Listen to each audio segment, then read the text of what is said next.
అన్న చెప్పండి, ఈసారి పవన్ కళ్యాణ్ ఇక్కడ పోటీ చేస్తున్నారు, మరొక వైపు వంగ గీత గారు. గతంలో వీళ్ళిద్దరు కలిసి కూడా ఒకటే పార్టీలో పనిచేశారు. మరి ఇప్పుడు పోటాపోటీ ఎవరికి అవకాశం ఉందంటారు? పవన్ కళ్యాణ్ గారికి ఉందండి అవకాశం. ఏం చూడవసలే పవన్ కళ్యాణ్ గారి గురించి అయితే ఇక్కడ అందరూ కూడా బ్రహ్మరథం పట్టారు జనం.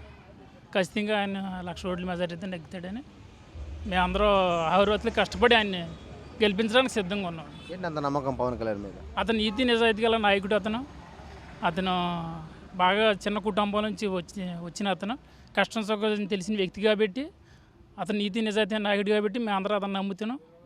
మేము అతను గెలిపించడానికి సిద్ధంగా ఉన్నాం. మీకు ఏం భరోసా ఇచ్చారు పవన్ కళ్యాణ్ గారు ఈ నియోజకవర్గానికి సంబంధించి?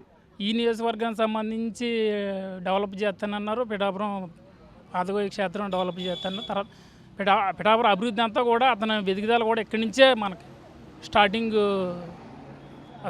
పెద్ద రాష్ట్ర నాయకుడు కాబట్టి అతను ఇక్కడి నుంచి బాగా చేస్తాడు. కుప్పం అది అలాగా వాళ్ళు డెవలప్ చేసినారు అంతే కాబట్టి అతను రాష్ట్ర ఒక సీఎం క్యాండిడేట్ కాబట్టి అతను ఇక్కడి నుంచి స్టార్టింగ్ ఈ కాన్స్టిట్యూన్సీ డెవలప్ అవుతుంది. అతను ఇంకా ముందుకు వెళ్ళడానికి అవకాశం ఉంది కదా, మంచి డెవలప్ చేయడానికి అతను.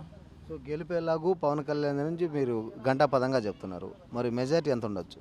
మెజార్టీ 1,00,000 ఓట్ల మెజార్టీ ఖచ్చితంగా 90,000 నుంచి 1,00,000 దాకా మెజార్టీ. దాంట్లో ఇంకేం డౌట్ లేదండి. ఇంకా అంత పక్క జనం ఇంకా బ్రహ్మరథం పట్టారు. వర్మ గారి సపోర్ట్ కూడా చాలా బాగుంది. ఇతర వర్ణాల నుంచి కూడా అందరూ మద్దతు ఇవ్వడానికి రెడీగా ఉన్నారు. ఇంకా అతను ఇంకా తిరిగిలేదండి. ఇంకా వర్మ గారు ఒక టైంలో కూడా ఇక్కడ సీసీ రోడ్లు అయ్యి 5 కోట్లు ఈ గ్రామానికి సీసీ రోడ్లు వేయడం జరిగింది. బాగా మంచి అభివృద్ధి అప్పుడు ఆ టైంలో బాగా చేశారు అతను. ఇంకా ఇప్పుడు అతని మద్దతు కూడా ఉంది కాబట్టి ఇంకేం తేడా ఉండదు. ఇంకా పక్క one side. Please like and subscribe Eagle Andhra.